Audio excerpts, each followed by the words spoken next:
Big Bang reform, quietly done on government procurements. L1 will no longer be default way to select contractors for government projects.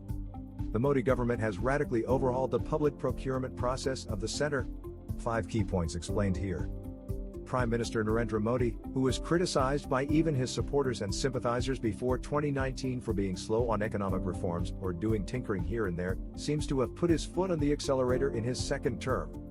The government hasn't allowed itself to be disturbed by the COVID-19 crisis and has treated it as an opportunity to quicken the pace of reforms. The idea perhaps was to build a solid foundation during the worldwide slowdown so that economy is able to fire on all cylinders when things return to normalcy. Though the Modi government has been quite vocal in advertising all the key reforms, it went about quietly while executing one of the biggest of them. On 29th of October, the Public Procurement Division in the Ministry of Finance published a notification issuing general instructions to radically overhaul the public procurement process at the center. The lowest cost selection method, popularly known as L1, will no longer be the default way to select contractors for government projects in the tendering process. Industry as well as experts have been strong critics of the L1 process, which has been repeatedly labeled as the bane of public procurement in the country. Accused of compromising on quality because the entities that bid the lowest end up winning the project and many times delivering substandard product or service, or even failing to finish the work on time, leading to long delays, cancellation and re-tendering, thereby costing the exchequer dearly. The Economic Survey had also batted for this reform. In the chapter Process Reforms, Enabling Decision-Making Under Uncertainty of Volume 1, it had noted that the L1 method has persisted because it's considered as a regulatory default mechanism. No decision maker wants to exercise discretion for the fear of future questioning. This criteria may appear simple and quantifiable, however, in a complex world where it may not be possible to define everything in the pre-procurement process, it is advisable to leave some discretion in the hands of administrators along with maintaining enough transparency and active supervision. The Economic Survey had stated, with revised guidelines, all this may become history now. Finally, L1 lowest cost, dismantled as only bidding format. Government procurement guidelines of 29th of October now allow all non-standard works to be bid out under QCBS method, i.e. combination of technical and quality scores. Weight of non-financial scores cannot greater than 30%. Major reform, infrastructure expert Vinayak Chatterjee tweeted celebrating the move. But it's not just the L1 method that has been revamped, but other important aspects of procurement that have been changed which, if followed in letter and spirit, will drastically improve the business environment, at least with respect to the government-related works. The 5 major changes in the latest general instructions are as follow. First, the government entities have now been allowed to use quality-cum-cost-based selection, QCBS, for procurement of works on the condition that it's a quality-oriented procurement, QOP, and for non-consultancy services if the value of the procurement doesn't exceed 10 crore. The weightage of non-financial parameters has to be less than 30%. Many would be disappointed with this cap as the majority weightage is still given to the cost, but it's still a big step in the right direction and the upper limit can be relaxed later on. Ditto for 10 crore limit regarding non-financial transactions.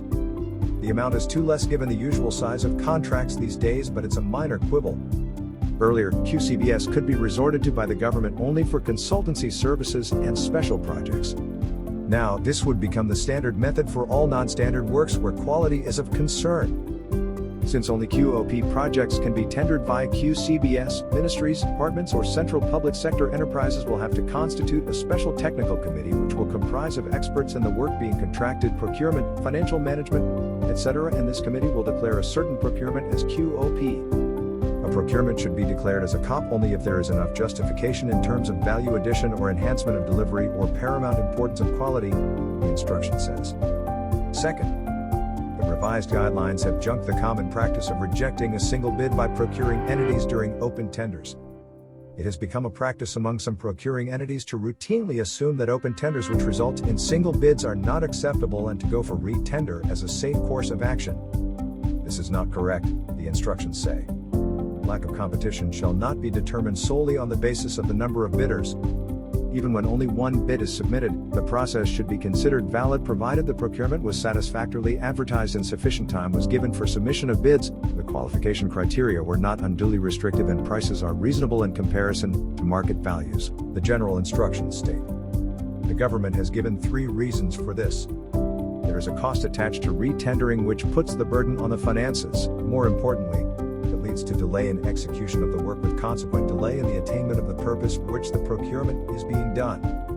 Lastly, there is good chance that the rebid may result in a higher bid, again increasing the cost for the agencies. Third major change is about payment to vendors. The guidelines admit that delay in payment to contractors leads to delay in execution of projects, cost overruns and disputes, and thus it mandates that ad hoc payments of at least 75% of eligible running account bill/due stage payment be made within 10 working days of the submission of the bill by contractors, and even remaining payment has to be made within 28 working days of the submission of bill. And if there is delay beyond 30 working days, there is provision under which contractors can be paid interest on the due amount. This time-bound payment schedule and declaring a sort of self-punishment for violating the contract, the government has shown how serious it is about improving the ease of doing business. This should instill immense confidence in the industry. Fourth, the government has noted a big flaw in how its entities operate in case of legal disputes with contractors. Whenever there is a ruling against it, the default modus operandi is to go for appeal and challenge the decision. Of course, in most cases, the end result doesn't change and the government ends up wasting precious time and resources. If the latest guidelines are implemented, this will also change.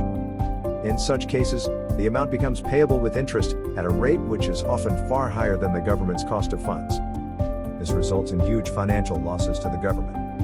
Hence, in aggregate, it is in public interest to take the risk of paying a substantial part of the award amount subject to the result of the litigation, even if in some rare cases of insolvency etc. recovery of the amount in case of success may become difficult, states the notification. The latest instructions state that decision to appeal should not be taken in a routine manner, but only when the case genuinely merits going for the appeal and there are high chances of winning in the court/higher court. In future, procuring entities that have lost a case will need to set up special board/committee to review the case before an appeal is filed against an order, and only after considering both legal merits and the practical chances of success, and after considering the cost of, and arising through, litigation/appeal/further litigation. As the case may be, it is satisfied that such litigation/appeal/further litigation cost is likely to be financially beneficial compared to accepting the arbitration/court award.